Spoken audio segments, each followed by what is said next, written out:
गरीब मायके वाले बहू। सुबह सुबह नंदिनी घर के कामों में लगी हुई थी। बहू, नाश्ता बना कि नहीं? जी माँ जी, बस बन गई। फिर जैसी ही बहू चाय छन्नी जाती है उससे भगोना छट जाता है और सारी चाय जमीन पर बिखर जाती है। अंदर आकर देखते हैं कि पतीला गिरा है। लो, सुबह सुबह फिर से एक नुकसान। मेरा बेटा चाय पत्ती अमेरिका से लाया था। बर्बाद हुई ना इतनी चाय पत्ती। उसकी पैसा क्या तेरी गरीब माँ देगी? सॉरी माँ जी, सॉरी। अब तक तो आप समझ ही गए होंगे, ये कहानी है नंदिनी की, जो एक गरीब घर की है, जिसके कारण वो बार बार गरीबी की ताना सुनने पड़ती है। आखिर कैसे बचेगी नंदिनी इस ताने से, आइए देखिए। एक दिन नंदिनी की ननंद पारुल घर आती है। कैसी हो माँ? मैं तो बढ़िया हूँ बेटा, लेकिन तेरी ये भाभी है ना, इसी ने जीना हराम कर रखा है। खैर छोड़, तू कैसी है? मैं भी अच्छी हूँ माँ। माँ ये लो, मेरे सास ने आपके लिए गिफ्ट भेजी है। वो पिछले महीने हम कश्मीर गए थे ना, तो वहीं से माँ जी ने आपके लिए कुछ गिफ्ट लिया था। अरे वाह, तेरे सास ने तो मेरे बारे में बहुत सोचते है। धन्यवाद कहना उसको मेरा। दीदी, 2 महीने पहले ही तो आप लोग शिमला गई थी ना, तो इतनी जल्दी कश्मीर भी घूम आई? हाँ भाभी, तो क्या हुआ? अगर जेब में पैसा हो तो सब कुछ पॉसिबल है। आखिर मेरे ससुराल वाले और मायके वाले आप लोगों की तरह गरीब नहीं है ना, कि घर में रहने के लिए भी कंप्रोमाइज करना होगा। 2 कमरे की घर। कब से खड़ी खड़ी बात कर रही है? अरे मेरी बेटी इतने दिनों के बाद घर रही है, आखिर पानी के लिए तू पूछ ले। आखिर गरीब घर की है ना, क्या जाने खाना पीना। तो क्या माँ गरीब हवा में जीते हैं? जीते होंगे, इसलिए तो तुझे अभी तक खाने के लिए नहीं पूछा। सास और ननंद की बात नंदिनी को बहुत बुरे लगते हैं। नंदिनी सब चली जाती है और ननंद के लिए चाय नाश्ता लेकर आती है। अरे ये क्या माँ, नमकीन बिस्किट? मेरा स्टेटस तो इतनी गिर गई है, जो तुम्हारी बहू मुझे नमकीन बिस्किट दे रही है। अरे नहीं बेटी, रुक, मैं अभी उनकी क्लास लगाती हूँ। नंदिनी, अरे ओ नंदिनी बहू, इधर आ। जी माँ जी। यो क्या है? मेरी बेटी को तुम अपने मायके वाले के जैसे समझा है क्या, जो नमकीन बिस्किट दे रही है? मेरी बेटी के लिए बाहर से जिलेबी और समोसा लेके आ। माँ जी, दरअसल मुझे कुछ नहीं सुनना, जो कहा गया है वो करो, नहीं तो तुझे भी भेज दूंगी अपनी गरीब मायके में। नंदिनी बिना जवाब दिए अपनी ननंद के लिए जिलेबी और समोसा लाने के लिए चली जाती है, जिस कारण उसे घर पहुंचने में देर हो जाती है और खाना परोसने में भी। बहू, आज क्यों इतनी देर हो गई खाना बनाने में? पापा से मतलब वो। उसके आगे नंदिनी कुछ भी नहीं बोल पाती और सब खाना खाने लगती है। खाना खाने के बाद किचन में।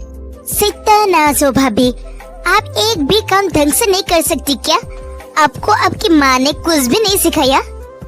अरे बेटी, उसके वहाँ इतने महंगे बर्तन भी होना सही है ना सिखाने के लिए। अब तो वो अमीर घर की बहू है, अब तो तोड़ फोड़ लगा ही रहेगी। नहीं तो पता कैसे चलेगा, मायका भला ही गरीब हो, ससुराल तो करोड़पति है। नंदिनी अब भी सब उनकी बातों को सुनकर शांत हो जाती है और किचन के काम निपटा कर फटाफट सोने के लिए चली जाती है। नंदिनी, ये क्या हाल बना रखा है तुमने? क्यों, क्या हुआ जी? सारा दिन उदास रहती हो, ना ढंग से सस्ती हो या फिर सबरती हो। कुछ दिन ही तो हुआ है हमारी शादी में। नहीं, कुछ नहीं, बस घर के कामों में समय नहीं मिल पाता। तुम नौकरानी नहीं हो, बहू रानी हो इस घर की।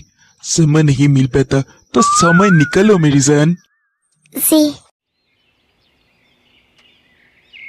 एक दिन जब सभी बाहर जा रहे हैं तभी अरे ओ महारानी, तुम कहाँ चली? क्यों, आप लोगों के साथ? फिर ये घर कौन संभालेगा? तेरी वो गरीब माँ या फिर बाप? जाकर घर संभाल, कहीं जाने की जरूरत नहीं है। लेकिन माँ। कुछ नहीं, चलो चुप सब, घर में भी कोई रहना जरूरी है। बेचारा बेटा माँ के सामने कुछ नहीं बोल पाता। वही शाम को। नंदिनी, मुझे एक बात बताओ, माँ तुम्हारे साथ ऐसा बर्ताव क्यों करती है? क्योंकि मेरी मायका गरीब है और हर वक्त माँ से ने गरीबी का ताना देती है। यहाँ तक कि जब पारूटी जी आई थी, वो भी मेरे माँ बाबा के लिए बुरे हालत पर ताना देती थी। लेकिन ये ठीक नहीं है, मैं माँ से बात करता हूँ।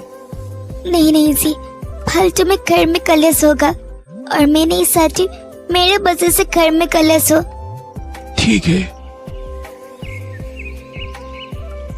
अगले दिन नंदिनी के माता पिता उससे मिलने आती है। अरे आप लोग यहाँ कैसे?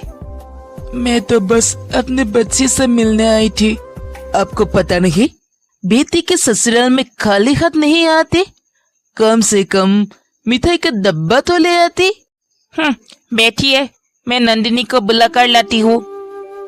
अरे सफे पर कहाँ जा रही है? यहाँ जमीन पर बैठी है। यहाँ?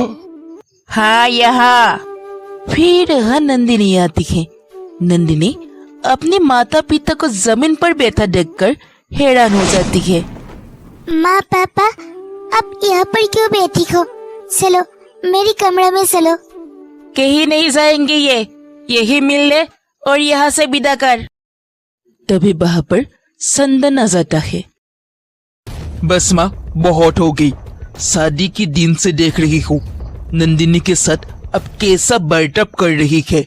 नंदिनी तो बहुत भोली है, इसलिए आपकी सारी बातें बर्दाश्त कर लेती है, लेकिन मैं अपनी पत्नी की बेइज्जती बर्दाश्त नहीं करूंगी।